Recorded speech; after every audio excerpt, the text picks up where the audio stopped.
بسم الله والحمد لله والصلاة والسلام على رسول الله وعلى آله وصحبه ومن والاه وبعد. قال المؤلف رحمه الله. Yes. Chapter 3, the nature and cleansing of an-najasa, the impurities. باب إزالة النجاسة وبيانها. Narrated Anas ibn Malik radiallahu anhu, Allah's Messenger sallallahu alayhi wa sallam was asked about making vinegar out of alcohol. He said, no, it is prohibited, recorded by Muslim and At-Tirmidhi, and the latter graded Hasan Sahih, good and authentic. عن أنس بن مالك رضي الله عنه سئل رسول الله صلى الله عليه وسلم عن الخمر تتخذ خلا فقال لا. أخرجه مسلم والترمذي وقال حديث حسن صحيح. This chapter, which is باب إزالة النجاسة وبيانها, chapter 3, the nature and cleansing of an-najasa. That's how he translated. But it's not a very accurate translation of what al-mu'allif said. The author, rahimahullah, said, if you want to translate what he exactly said, he said, the chapter of the cleansing of najasa and its nature. So al-mu'allif, rahimahullah, started with the cleansing, then he followed by saying, and its nature. Which is, the translation goes to what is supposed to be. You identify the najasa, you mention what's the nature of the najasa, then you follow that by telling us how to cleanse yourself from it. That's right. But he himself, but the author, rahimahullah, in this chapter, kind of put it backwards. He said, Babu izalati najasati wa bayaniha. And that's something some ulama criticized him for it. He said he should have said, Babu bayani najasati wa izalatiha. The nature of the najasa and how to cleanse yourself from it. But he did it the other way around. And maybe the reason for that, because in the previous chapter, as we covered, and if you missed that, you always can go to our website and listen to the previous classes. He talked about the nature of the najasa. He mentioned so many other najasas before. Like he talked about before about, for example, the urine, and he talked about the dog and the saliva of the dog. So he talked about what's considered najis, what's not considered najis, like the the saliva of the cat and the mouth of the cat, if it's tahir or not tahir. So he mentioned already, he talked already previously about the nature of the najasa. That's why this chapter is a continuation and focusing more about how to remove the najasa. Impurity. الفقهاء رحمهم الله يقسمون النجاسات إلى قسمين. Impurity is two types. نجاسة عينية ونجاسة حكمية. Najasa, impurity in itself, like something impure in itself, and something no. The najasa, something appear on it. So what is the najasa in itself? Like the urine, like the feces. Karamakumullah. It's najis in itself. Nothing can, that in itself is najis. But a najasa al-hukmiyya, that something became najis. Something became najis. Like what? This garment, this though, this surface, it's pure. You put a blood on it, it became what? Najis. Put a urine in it, this became najis. So originally it became najis. So that's what you call hukmiyya. How can you purify the najasa? Whatever is najis in itself, whatever najis in itself, only can be purified with one way. We call it al-istihala. When you transfer that najis from its original state to a new state, completely. Okay? And previously, we give example like the skin of the dead animal. It's najis because it's a blood and it's najis in itself. But what happened? We dyed that skin, so the dye have transferred this to a new entity which is tahir. Let's say you take the urine and the feces and you put it in a chemical process, like what many cities do today. And this chemical process basically transfer this najis or sewer water and to purify it and go through chemical process, then you get out what? A pure water, tahir. Okay? So the ulama rahimahullah said that the only thing can purify the najis for itself is through what we call istihala, which it means transformation. You transform it from one entity to a new entity.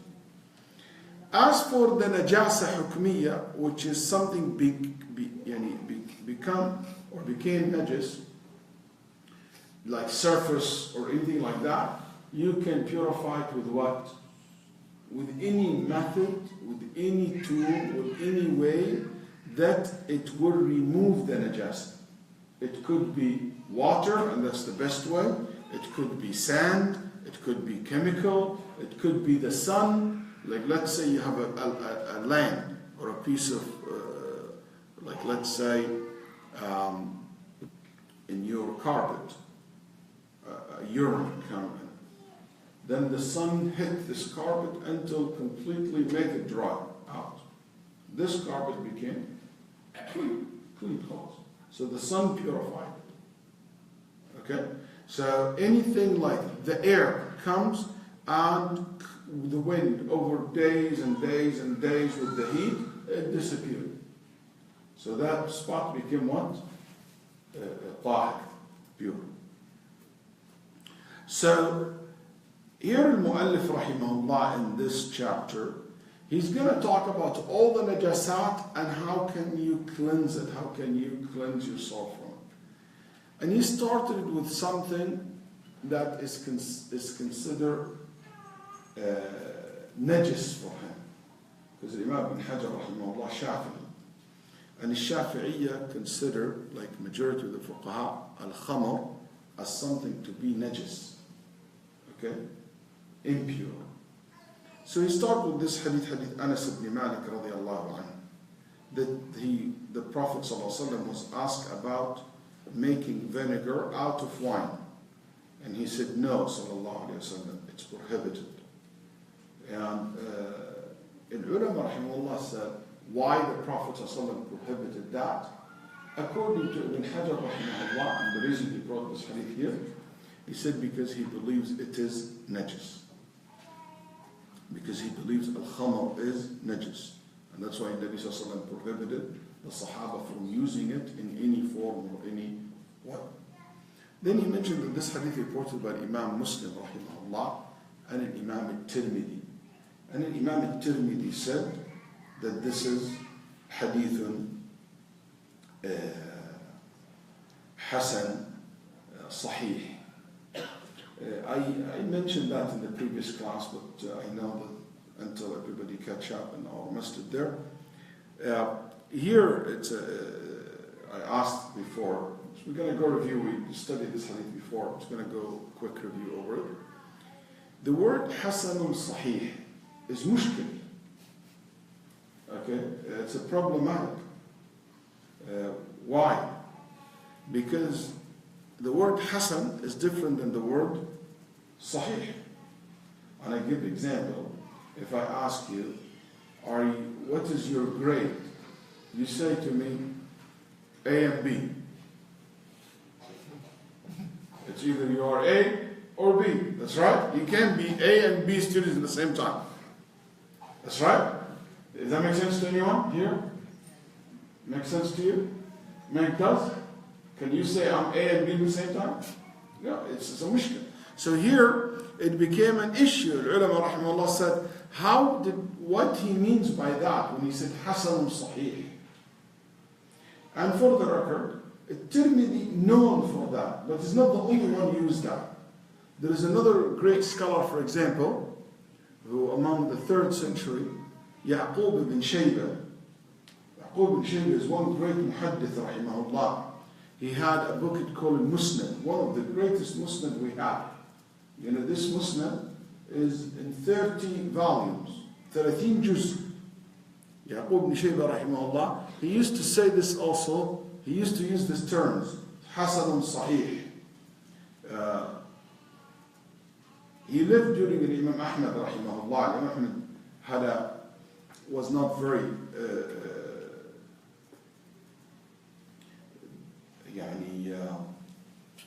not much of praising Yaqub ibn Shaybah for theology reasons.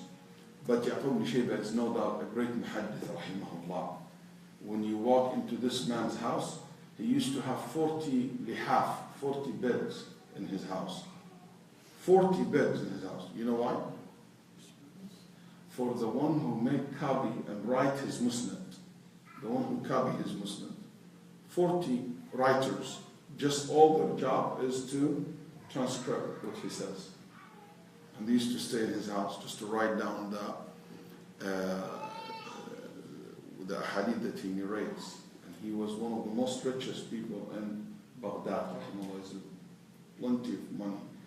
Anyway, Yaqub ibn Shaybah rahimahullah used that terms. Al-ulama rahimahullah explain what that means, and they have many different ways of explaining, maybe 13 different opinions, what Hasan al-Sahih means. And among the strongest opinion, since you guys here with Shaykh Idris and he's from Ahl al-Hadith, good for you to know. They said, Imam, he said that the text, the meaning is authentic, sahih. Even though the isnad of the hadith, the chain of narrator is hasan, it's not that good. There is kind of weakness in it. But the actual hadith is authentic because there's other narrations will take that to that level, take that text to that level. Okay? So he's talking about that this hadith has multiple isnad, one or two isnad, more than one isnad, more than two. Some of them are authentic and some of them are hasan. That's why he said it's hasan sahih. Yani reported this way and that way. That's among the best way it was said about what Imam al-Tirmidhi means by that. Al-Khamr is a word, comes from khamara, which means covered, concealed, because it intoxicates you.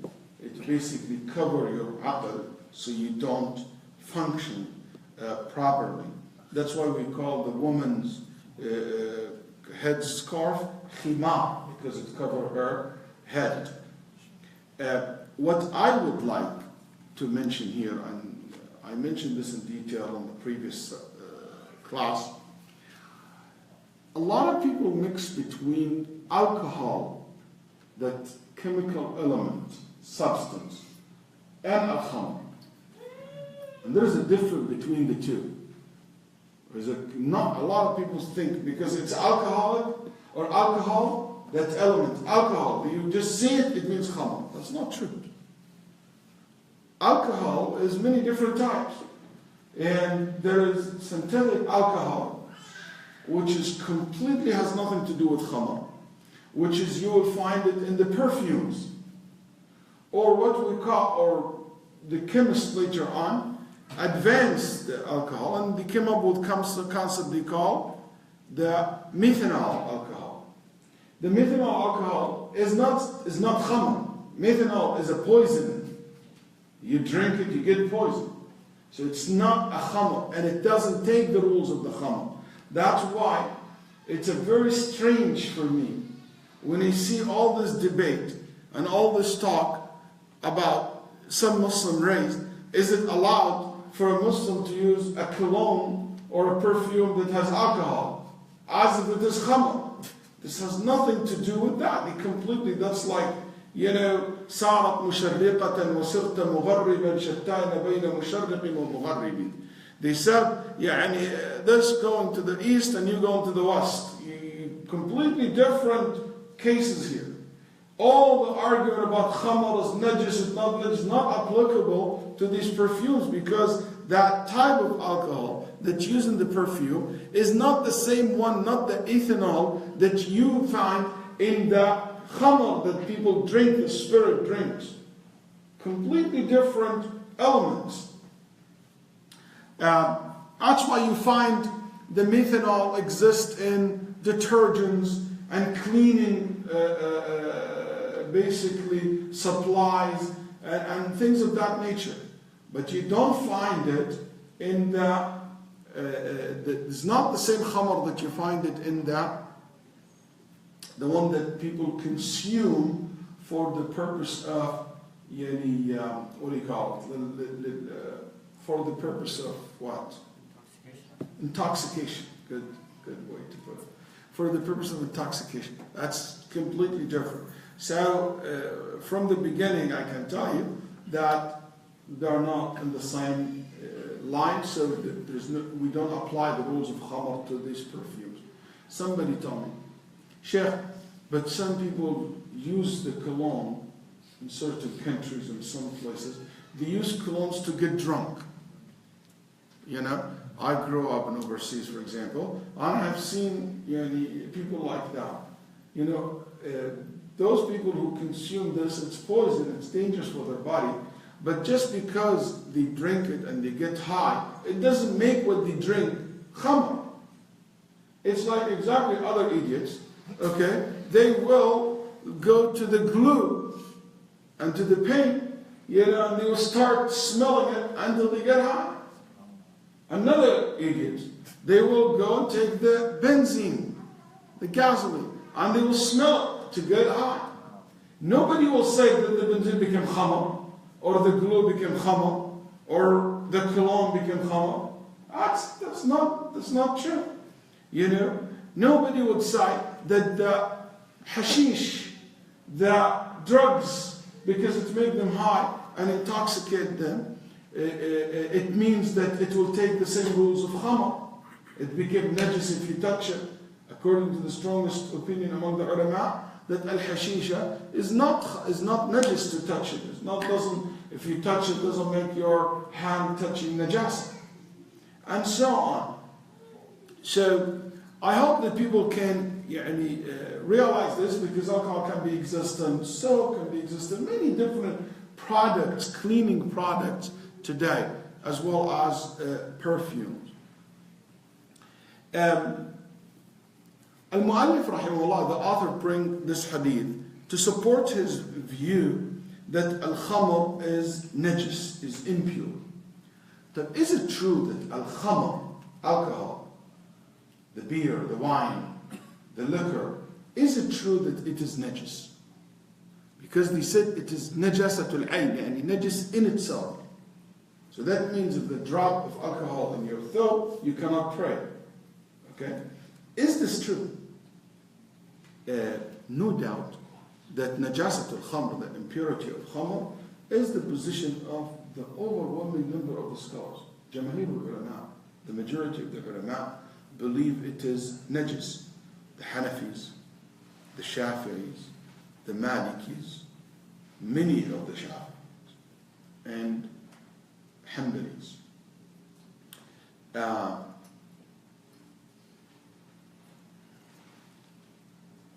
And many famous scholars, rahimahullah, among them Shaykh bin Baz, for instance, believe in najasat al-khamr. What's their evidence? What's the proof that they have, those majority of the fuqaha, that al-khamr is najis? Because it's very important to agree if it's najis or not from the beginning, because that will affect how you see the vinegar later on. Or to understand why the Prophet ﷺ said what he said. He said because Allah subhanahu wa ta'ala said in the Quran, إِنَّمَا الْخَمْرُ وَالْمَيْسِرُ وَالْأَنصَابُ وَالْأَزْلَامُ رِجْسٌ مِّنْ عَمَلِ الشَّيْطَانِ فَاجْتَنِبُوهُ.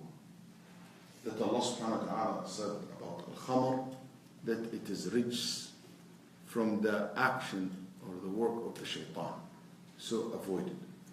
Al-Qurtubi rahimahullah said, al-ulama understood from the word rijs, najis. Understood that the word rijs, it means najis. And the fuqaha, the Muslim jurists, said it.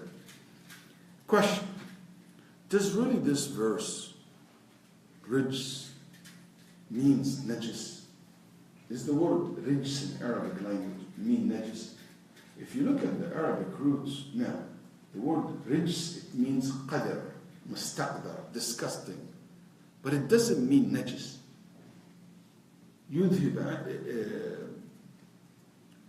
يذهب عنكم الرجس ويطهركم تطهيرا.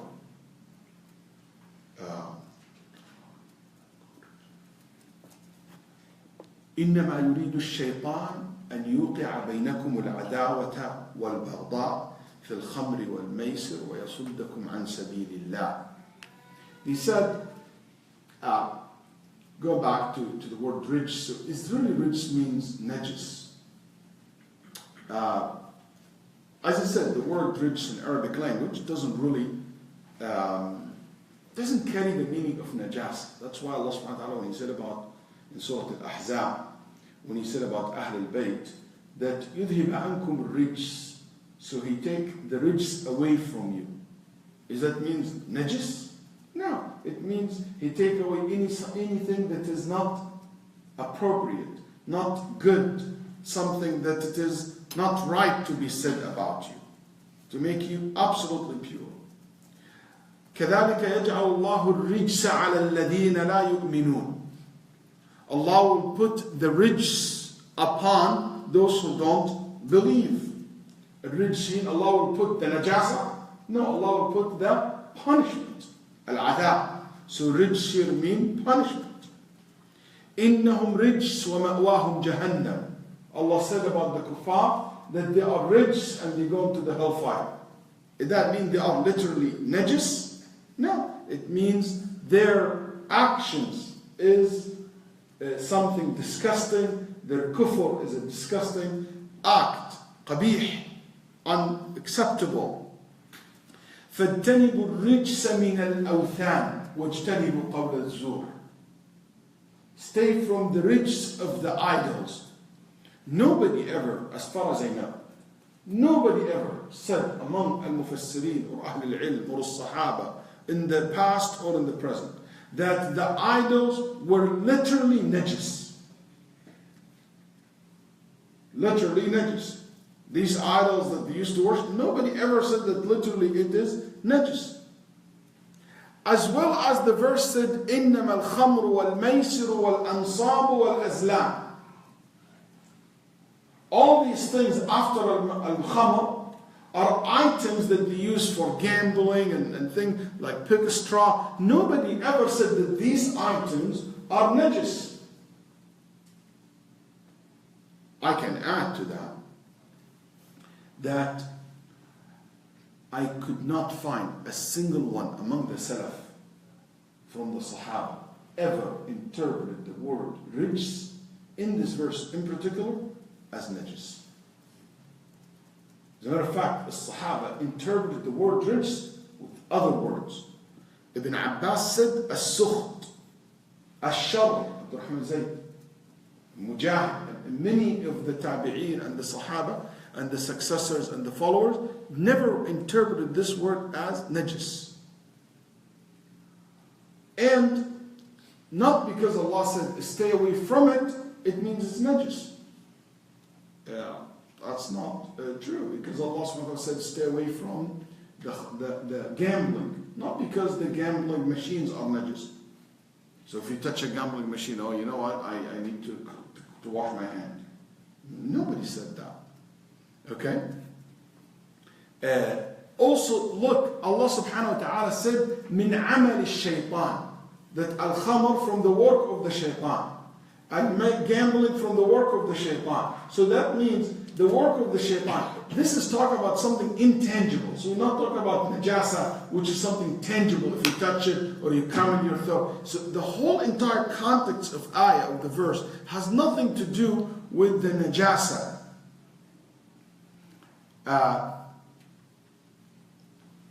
Believe it or not, that's the only proof that they have. This verse.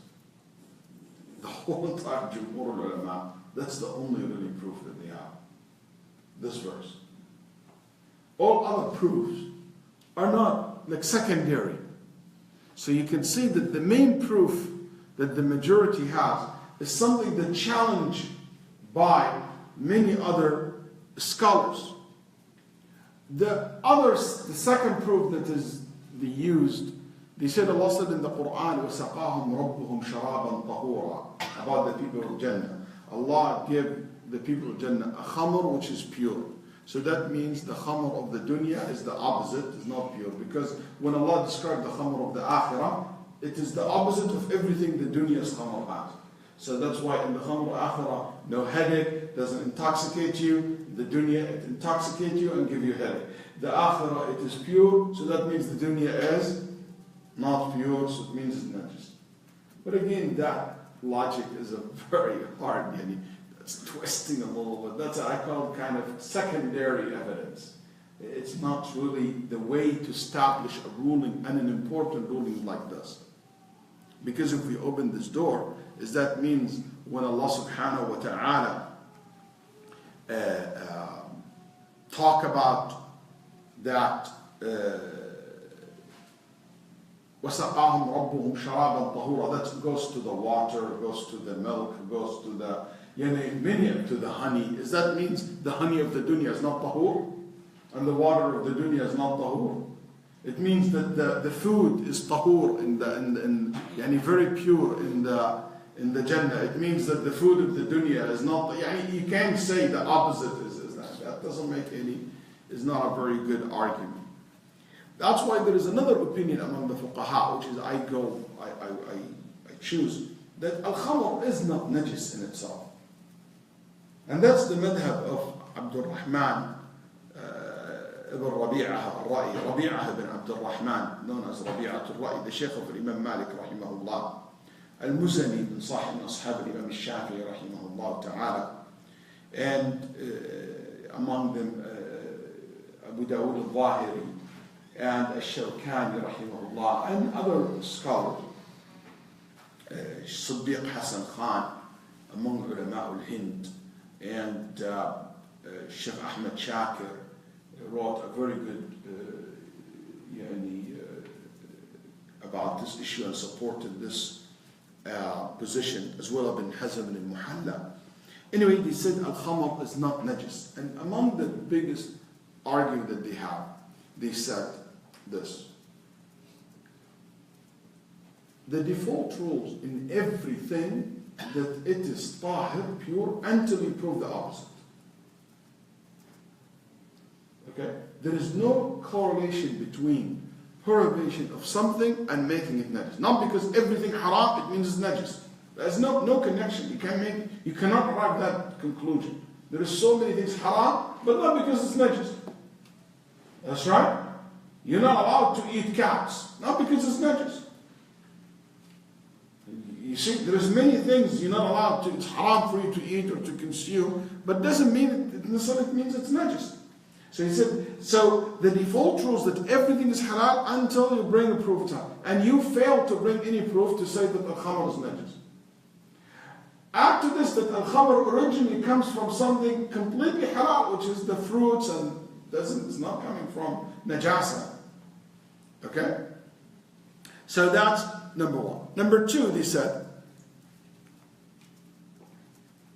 in Nabi sallallahu alayhi wa sallam, when he told the companions that al-khamr is najis. When Nabi sallallahu told al-khamr, what the Sahaba did? Anybody knows?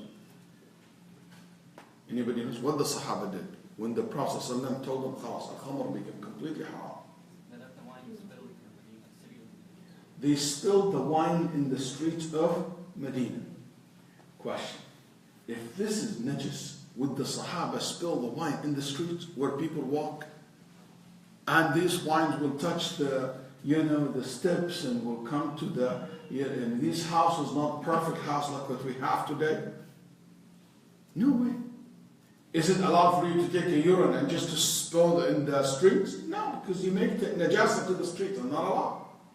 But the Sahaba spilled the wine. So if that was khamr, they would not spill it like that in the streets of the alleys of Medina. They would go and dump it in dumpsters or far away from the city, where they make sure that they will not make najasa to the rest of the area. That's right? Make sense? So that's the proof. Also they said, didn't the Sahaba used to drink khamr before? Khamr, the prohibition of khamr came in stages, that's right. Was it najis before the third stage? If you say no, and now you say it became najis, where's the proof? You know, he prohibited drinking it. But where's the proof that the entity, and you're saying that this is, it's like, if you're going to say it is najis, that means Allah allowed the Sahaba to drink something najis before, which is something unacceptable. So you say that the argument of najasat al-khamr, it's a very good argument. And Shaykh rahimahullah also don't believe in najasat al-khamr.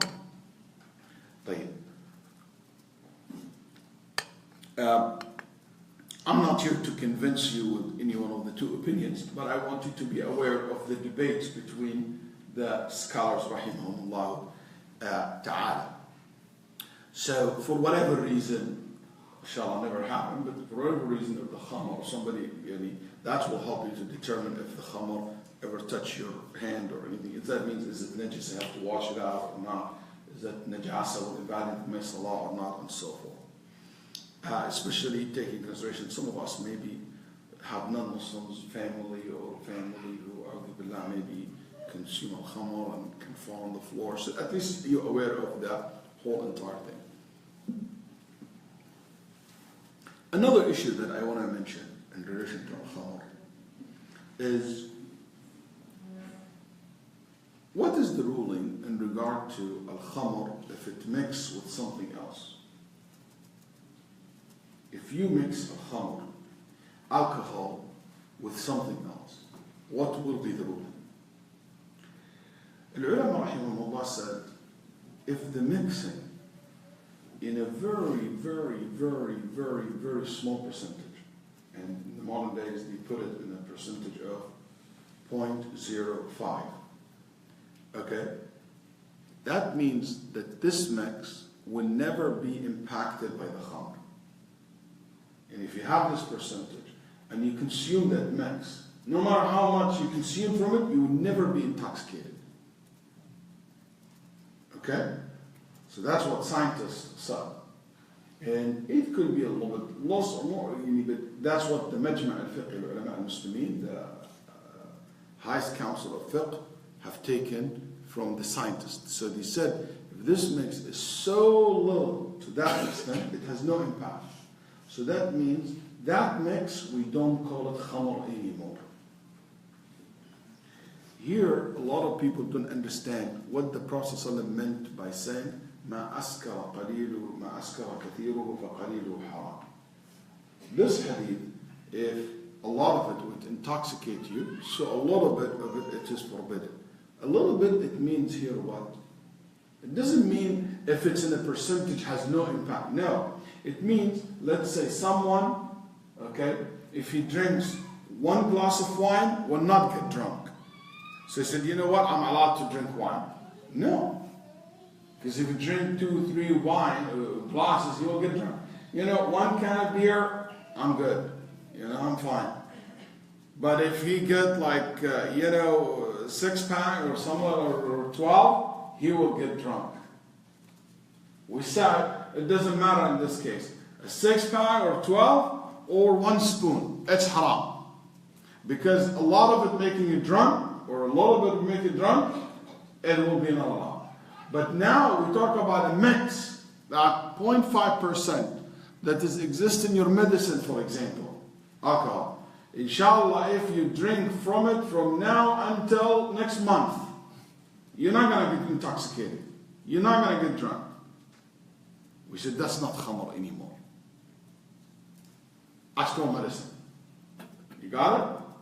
So here we understanding this because we found that the ethanol alcohol is involved in certain elements today in food and drinks and medicines used, but it has no impact of making the persons intoxicated. So if the percentage is very small percentage, and they mention it in a level of 0.05%, it will be a permission. The next point in the hadith is the vinegar. طب here the Nabi sallallahu alaihi wasallam, they ask him, Ya Rasulullah, can I make vinegar out of this khamr that we have at home? You know, they still have khamr from the old days because it wasn't haram. Can we use it instead of spilling it? Can we use it for making vinegar? Vinegar today, you have 3 types of vinegars. Natural vinegars, where naturally it's processed and a human being has no hand on it. At least during the Prophet's time, in the old days, it is known that, you know, it goes 3 stages. Because let's say you have apple, you have grapes. This, through certain fermentations and with the yeast and the bacteria growing, transfer it from just a juice to become khamr, alcohol. Then after a while, with certain bacteria and grow, it transfers from khamr to what? Vinegar, khal. So the ulama, all of them agree that if it happens naturally, without human being speeding the process, it is permissible. It is halal. Okay? There is another scenario in modern days, okay, which is synthetic vinegar. It's completely chemical, it has nothing to do with khamr. So acid that they put and they make the khamr they make the khal instantly. And by the way, I have some of my students who work in factories like this in Texas, and they were telling me that, Sheikh, I work in the factory. There is no khamr in the process at all. It's a chemical process. Has nothing to do with. It doesn't go through that stages. Okay, so this is what became something haram. It's not. Has nothing to do with our discussion. But what about when they tell you, no, this vinegar is made from wine or made from fruits, you know, and this fruit, the human being were involved in it. So that will raise the question, is khal halal or haram?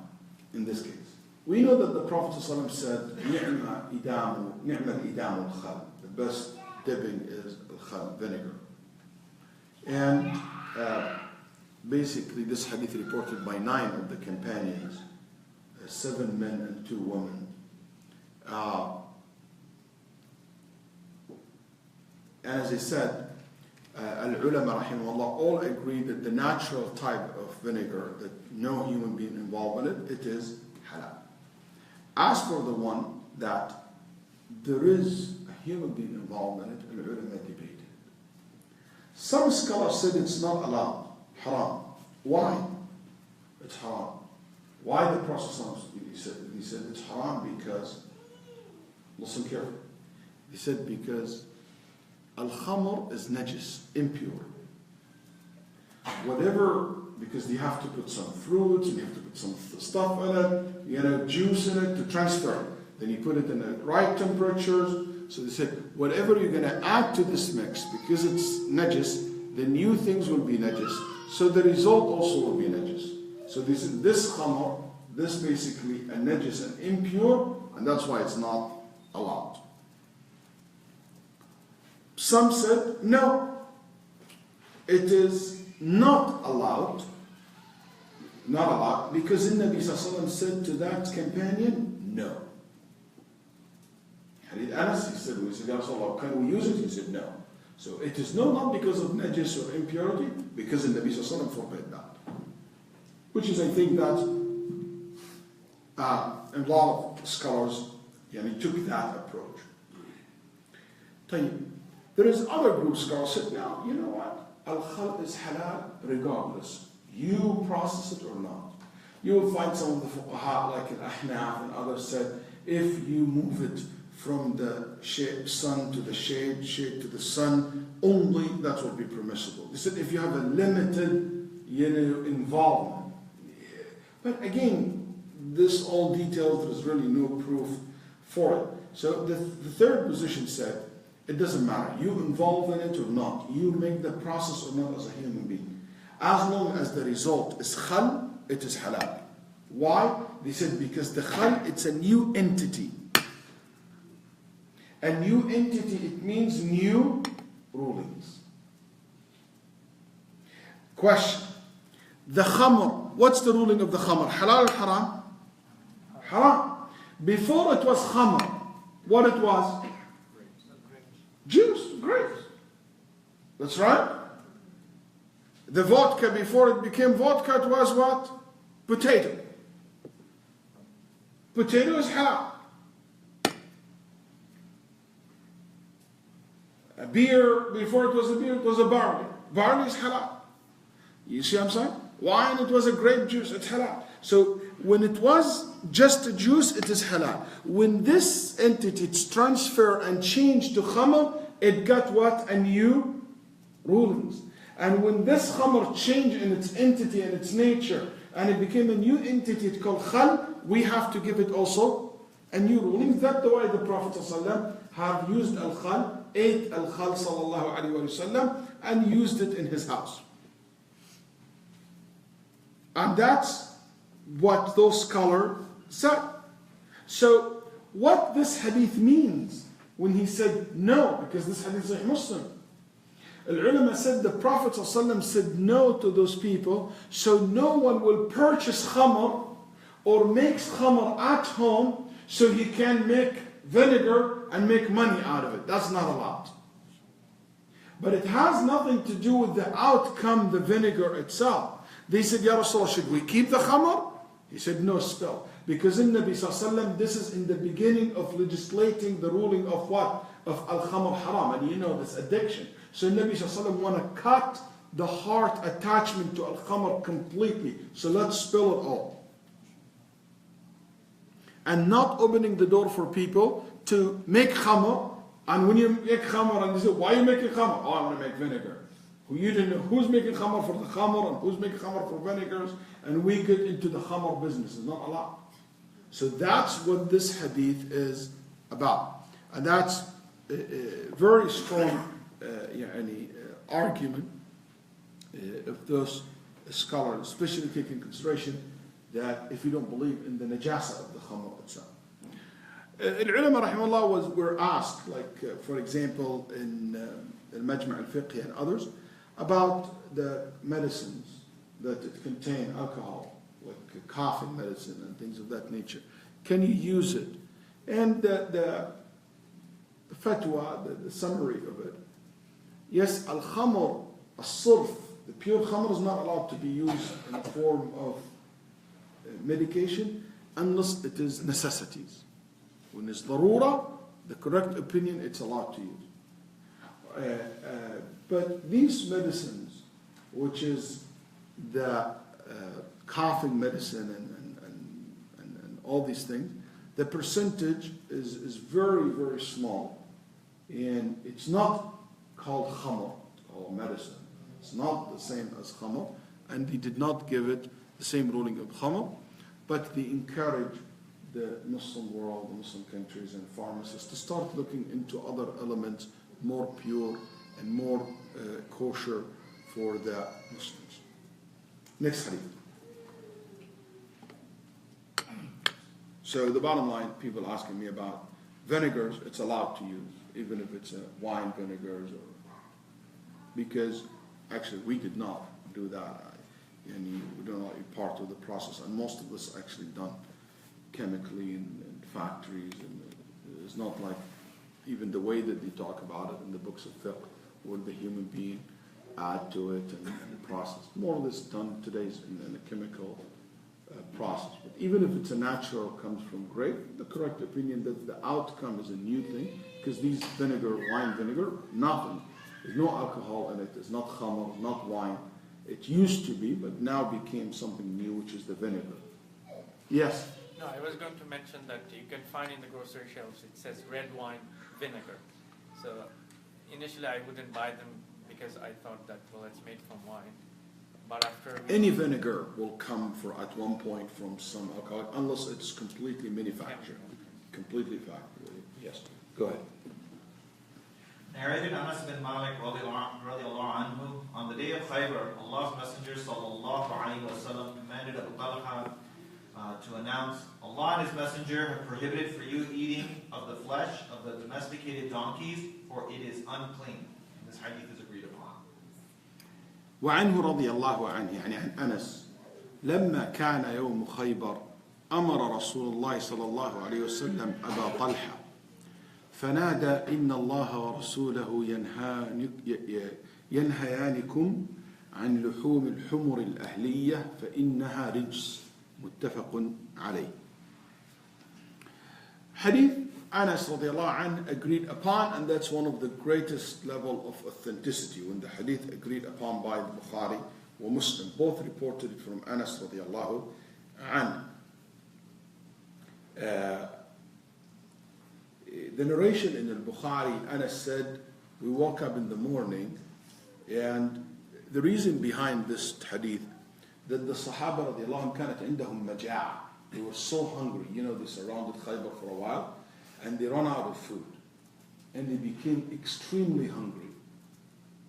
Have no food to eat. Then they found Khaybar is a city where a lot of farms, and so they found these donkeys. So they took them, they killed them, and they start cooking them to eat them. Okay? فَأَصَبْنَا مِنْ لُحُومِ الْحُمُرِ. While it's already in the pots. And one narration, it was completely cooked and ready to be served. Can you imagine? They are hungry, maja', like so hungry, didn't eat anything for days. And now it's khalas, ready to be eaten. Then the Nabi Sallallahu Alaihi Wasallam sent someone to call someone, which is Abu Talha, and he told them that إِنَّ اللَّهَ وَرَسُولَهُ يَنْهَيَانِكُمْ عَنْ لُحُومِ الْحُمُرِ, that Allah and His Messenger sallallahu alaihi wasallam forbade you to eat this meat, the meat of the domesticated donkeys, because it is rijs. And in Sahih Muslim, فَإِنَّهَا رِجْسٌ أَوْ نَجَسٌ. It is rich or impure, not clean, impure, disgusting. All this can be translated to. In the day of Khaybar, okay, Khaybar, the conquest of Khaybar took place in the 7th year of Hijrah. Al-Humur is a plural, and the single is Himar. It means a donkey. And there's two types of donkeys in the Arabic language, or in the Arabic culture. The domesticated one and the wild one. Okay?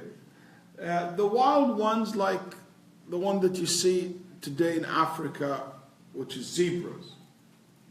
You know, I know, like old people, like let's say my grandfather's age and great-grandfather, they said that it used to be in Arabia, these type of, zebras and these type of donkeys, like they call them wild donkeys.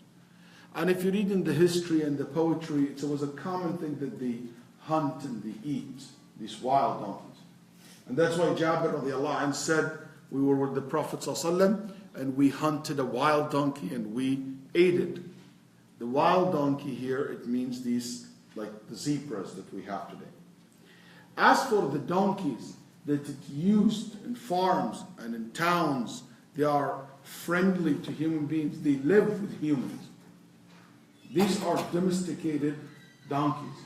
So if you have that, what we call an English donkey, but lives in the desert by himself, it doesn't mean it's halal to eat it. It's still it's called domesticated donkeys.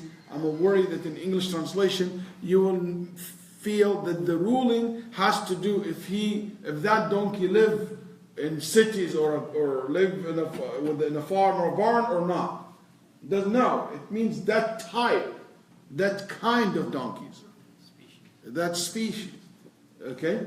It is not allowed because all the species can be domesticated. Okay? But you don't do the zebra. The zebra is a wild animal. So, these were basically the domesticated donkeys, which is Allah subhanahu wa ta'ala mentioned in the Quran, وَالْخَيْلَ وَالْبِغَالَ وَالْحَمِيرَ لِتَرْكَبُوهَا. He said, the horses, mules, donkeys that you ride.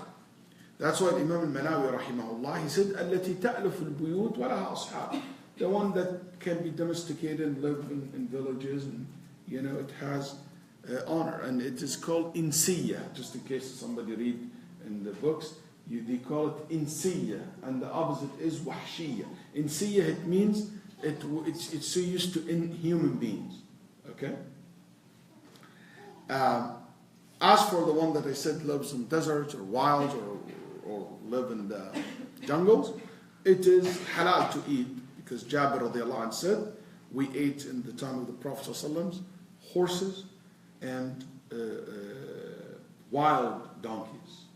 أكلنا الخيل والحمر الوحشية. And the Nabi ﷺ forbade us to eat domesticated donkeys, reported by Muslim. And they only ate horse, even though the Arab never ate horse before, just because of the hunger. They were so hungry.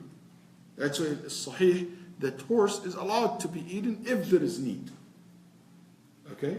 The Ahnaf are different. The Ahnaf said you can't eat the horse because Allah subhanahu wa ta'ala said, some of the Hanafis, a little bit strict about that, because they said, Allah said, لِتَرْكَبُوهَا وَزِيرًا, so you can ride upon them and it is a beauty for you. It's not supposed to be for food.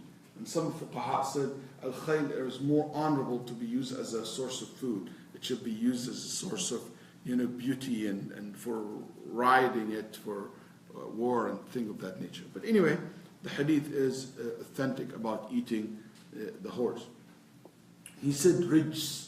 Again, rijs, as I said earlier, it means not necessarily to be najis, but in Muslim he said aw najis, rijs or najis.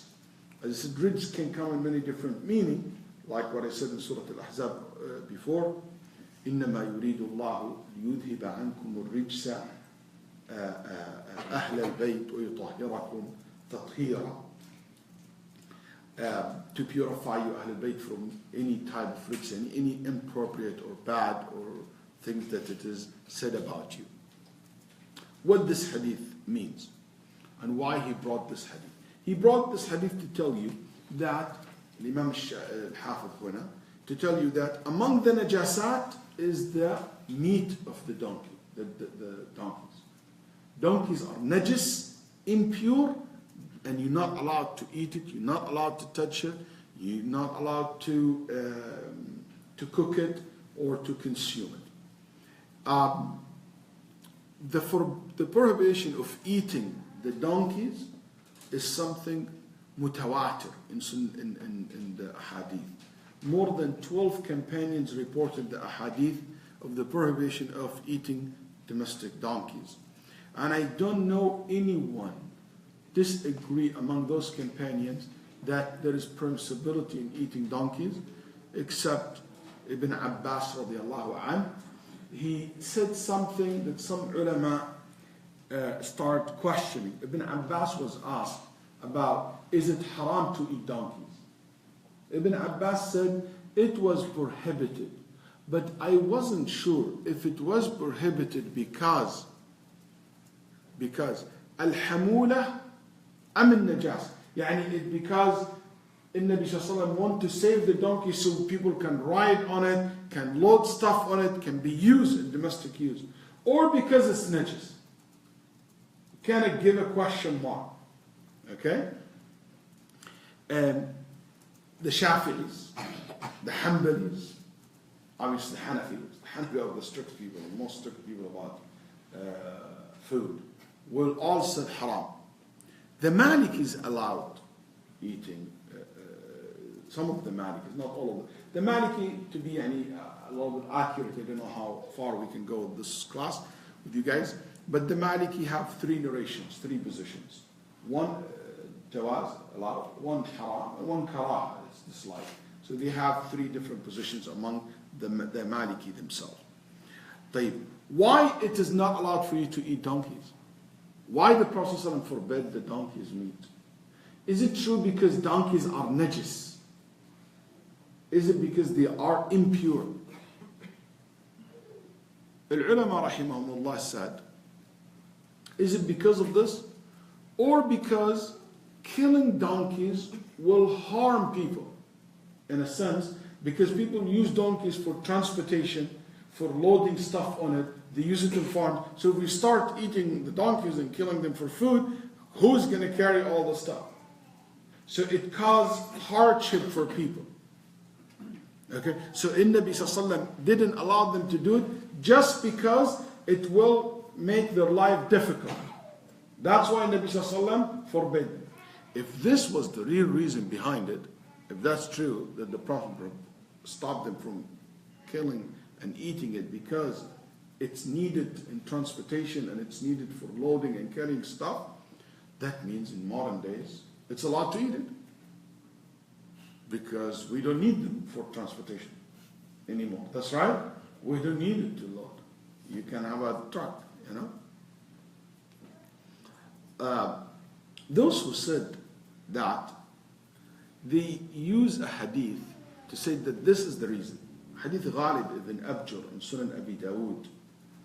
He said, he came to the Prophet sallallahu alaihi wasallam and he said, Ya Rasulullah, asabatna sana.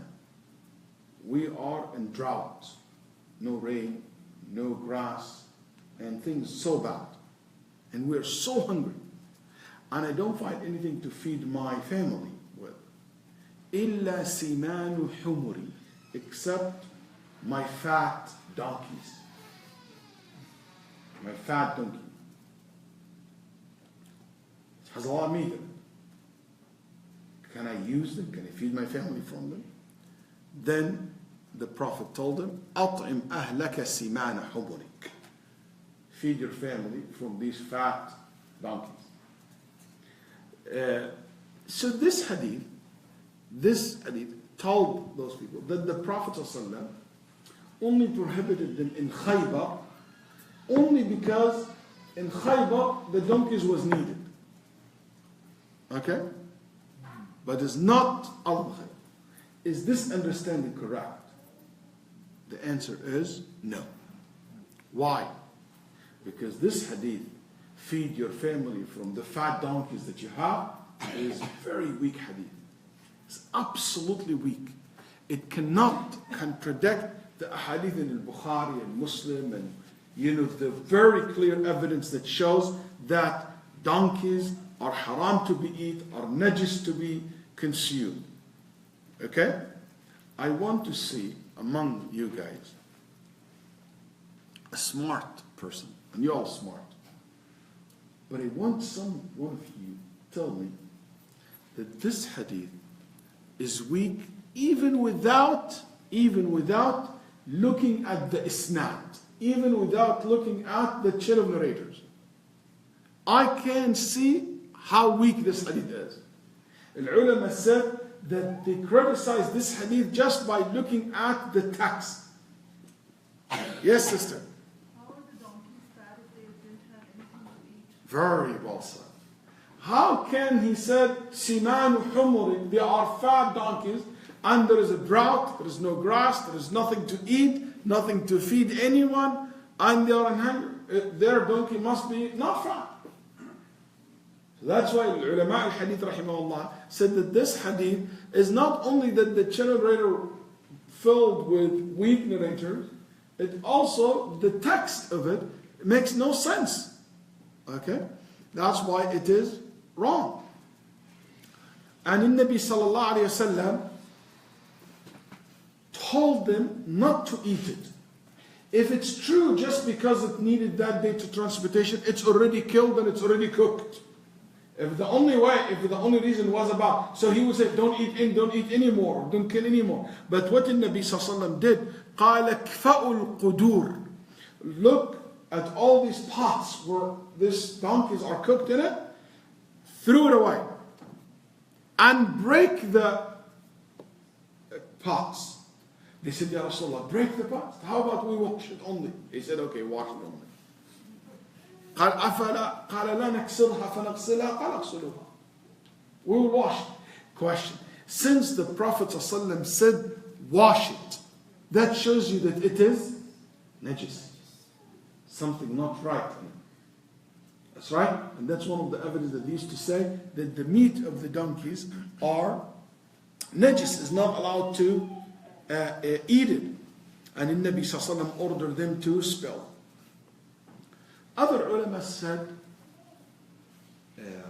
maybe the reason behind not allowing to eat the donkeys, because donkeys eat everything. They eat even feces. You know, if you know donkeys, that's why, you know, they are donkeys. They just don't, you know, they eat anything. They don't differentiate. So they said that because of this, it's like what we call al-jallala. You know what's jallala? Is the chicken, when it doesn't have any food, it starts eating its own feces of the other chicken feces. Are you allowed to eat this chicken? No. You have to lock it and to give it good food for 3 days. And after that, you can eat that chicken. So it said because these donkeys are basically eating all this bad thing, Nabi Sallallahu forbade them from eating it. And they said, because in one of the narrations, Sahih Bukhari, in Hadith Anas, قال, that's one reason. The other reason, it was said in one narration in Bukhari, people, when the Prophet ﷺ said, you're not allowed to eat it, spill all this meat, threw the meat away, he said, Nabi forbade us from eating it, لأنها لم تخمس. Because these donkeys, they taken from the people of Khaybar, and these donkeys are supposed to be among the war booties, and the war booties were not distributed yet. So you taking money doesn't belong to you, has nothing to do with this being najis or haram to eat or not. And قال آخرون, and this is Sahih Bukhari. Some of the other companions said no. He said it's not allowed because it is najis. قالوا لأنها تأكل العذرة. They said because it eats the najasa, it eats the feces. Okay? In Hadith Ibn Umar radiallahu anh, in Sahih Bukhari Muslim, Ibn Umar said they were forbidden to eat it because people needed these donkeys. That's where that opinion came. It's prohibition because they need. So now you have three. Some companions said it is because it eats the feces.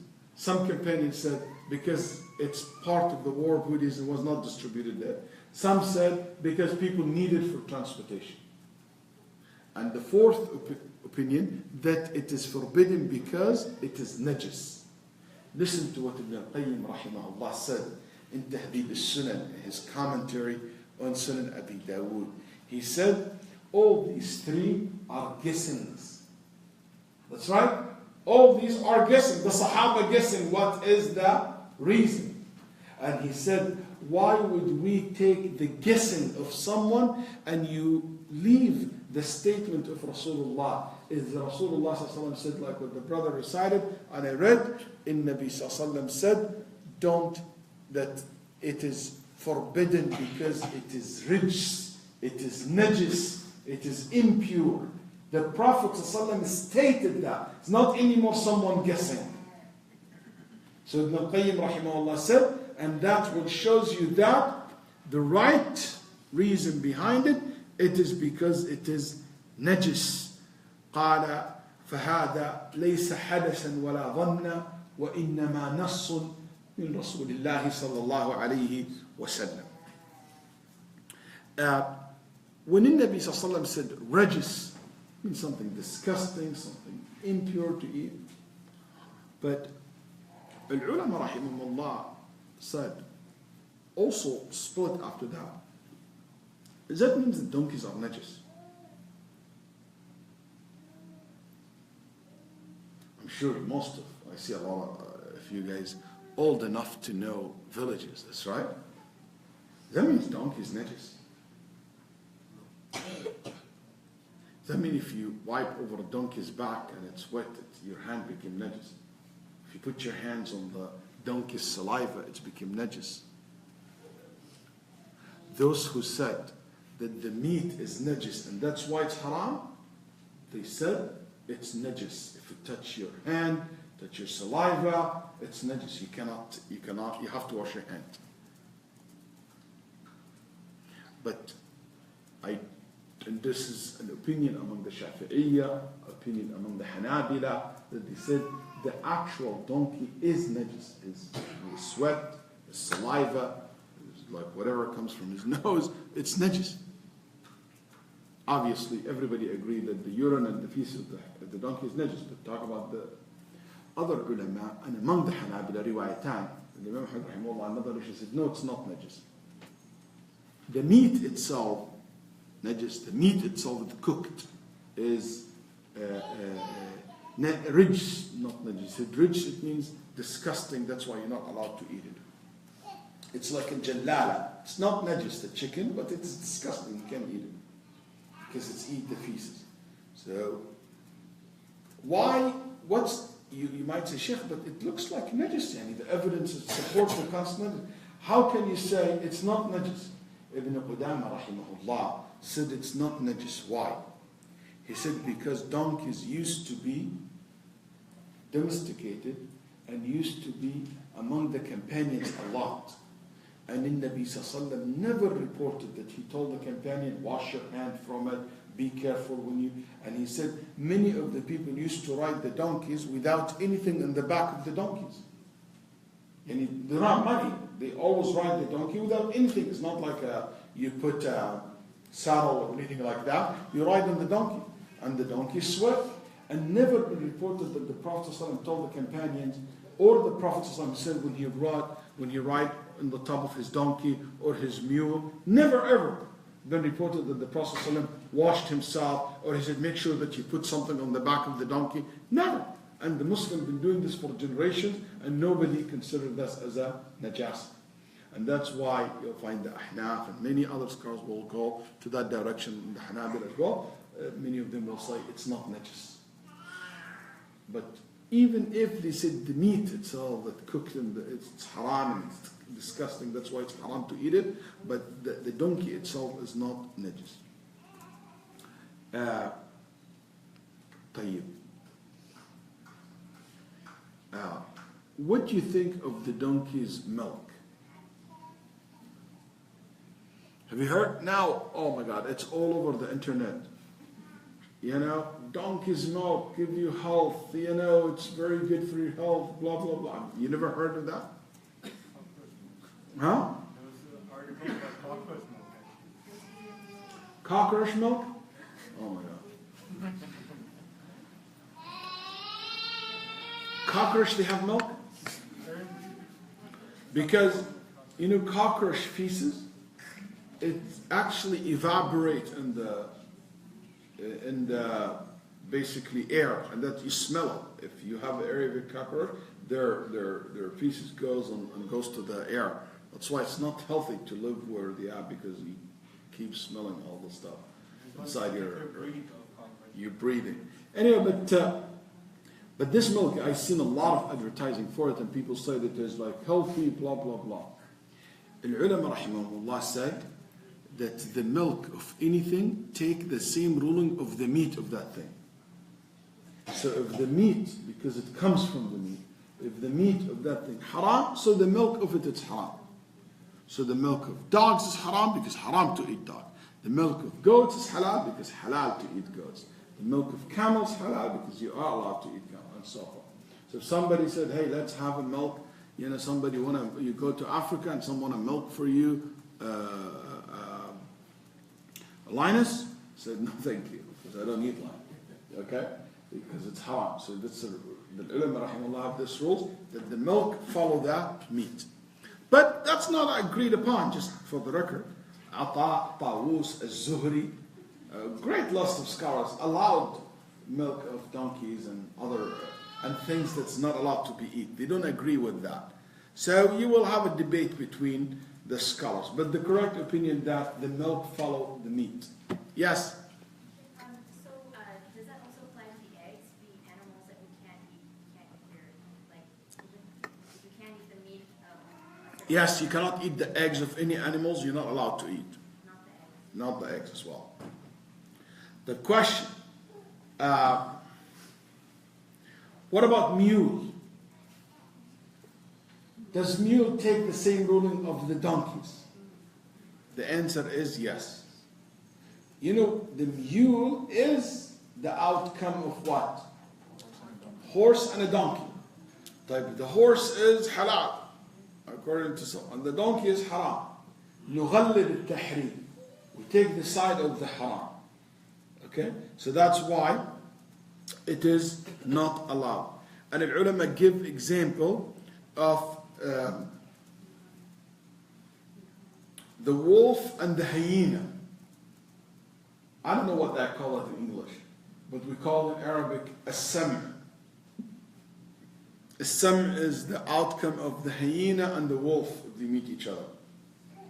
The hyena, there is many scholars allowed it for food to be eaten. Okay? But the wolf, everybody will say it's haram.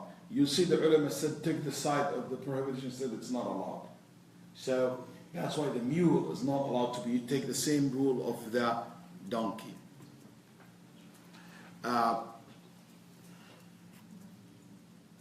And there is and Qatada rahimahullah said, "Mal baghlu illa himar."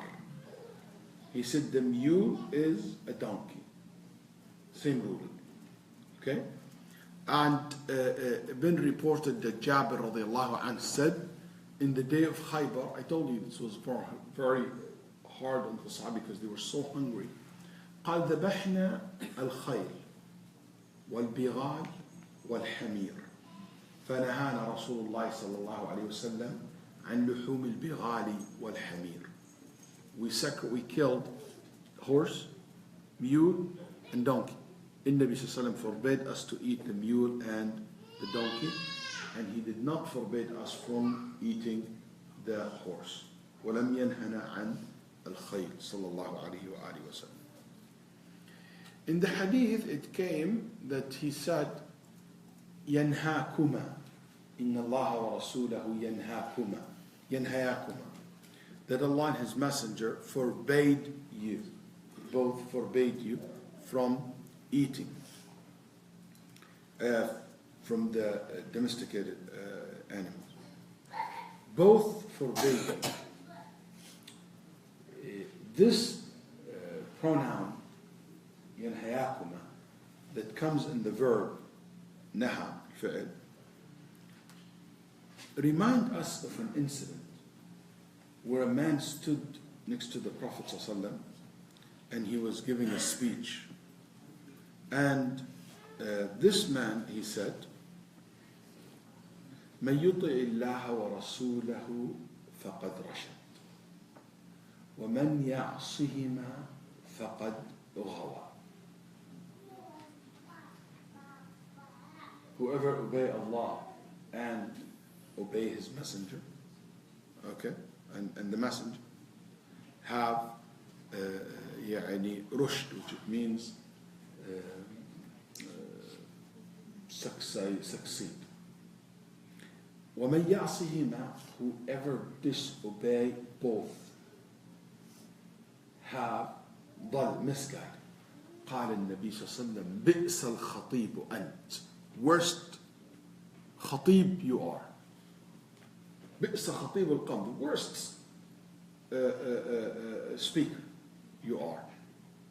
What a bad speaker you are. What a bad speech you give. Say, وَمَنْ يَعْصِ اللَّهَ وَرَسُولَهُ فَقَدْ غَوَى. Say, whoever disobey Allah and Messenger, misguided. Don't put me and Allah in one pronoun together. Don't say, and whoever disobey them. Don't put me with Allah in one pronoun, them. Refer to us as them. Say, disobey Allah and disobey His Messenger. out of honor to Allah subhanahu wa ta'ala. طيب, what the Prophet ﷺ told this man is just, was he objected to this man, is just mentioned in the hadith. ينهيكما. They are both forbidding you. That's became a problem. And we have another hadith. ثلاث من كن فيه وجد بهن حلاوة الإيمان أن يكون الله ورسوله أحب إليه مما سواهما. Put them together. That Allah and His Messenger both more beloved to Him than any other. He put them together in one pronoun. And we have the famous khutbah, khutbah al-Hajah, Ibn Mas'ud radiallahu anhu. Inna alhamdulillah.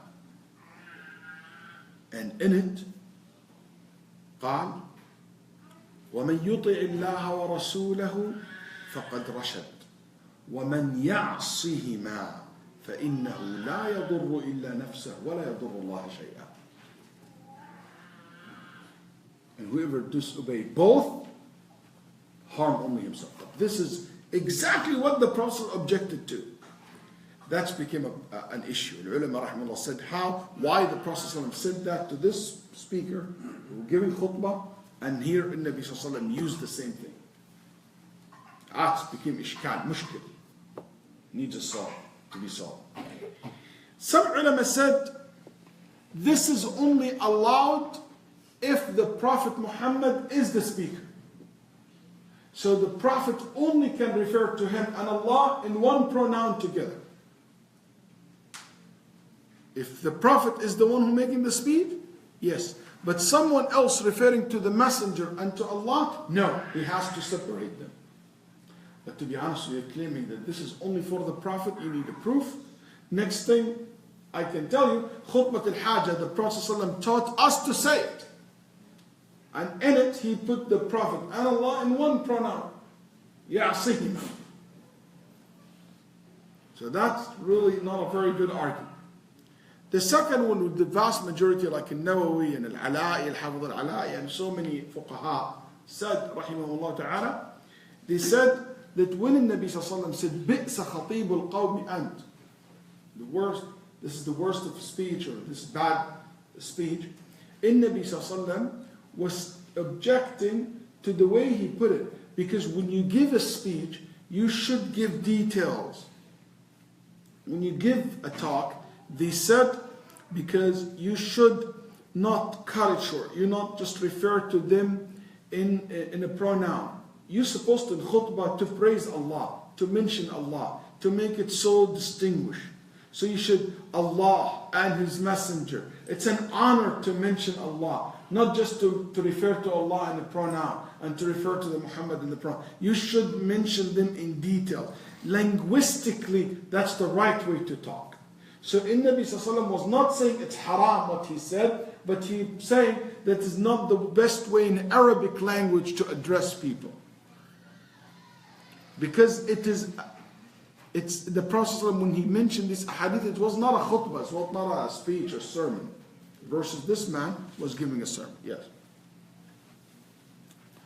I found some said that the man said, I need more research into this, but some ulama said, why the Prophet was mad at this man? Because he said, وَمَنْ يُطِعِ اللَّهَ وَرَسُولَهُ فَقَدْ رَشَدْ وَمَنْ يَعْصِهِمَا. Then he stopped.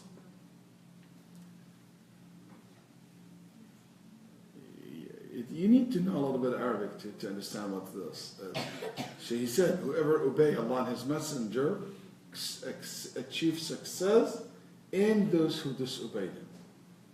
Then he stopped. Then he said, and those who disobey them, misguided. That stop at misguided is a very bad waqf. Because it gives completely different meaning. That's right? So that's why the Prophet does the worst speech. I mean, that's not how you should talk. Some of the ulama said that's what the Prophet ﷺ objected to. And Allah subhanahu wa ta'ala knows best. Anyway, it's a time for salah. So thank you very much. And inshallah, after Salah, if you have any question, I'll be happy to answer it. Otherwise, we'll see, inshallah, next week. For those who follow my class, it will be Shaykh Kamal. There will be a class online. It will be done by Shaykh Kamal Makki in the same time. For me, not next week, the week after, inshallah, we'll continue whatever left in this chapter. Sallallahu alaihi wa sallam ala nabiyina.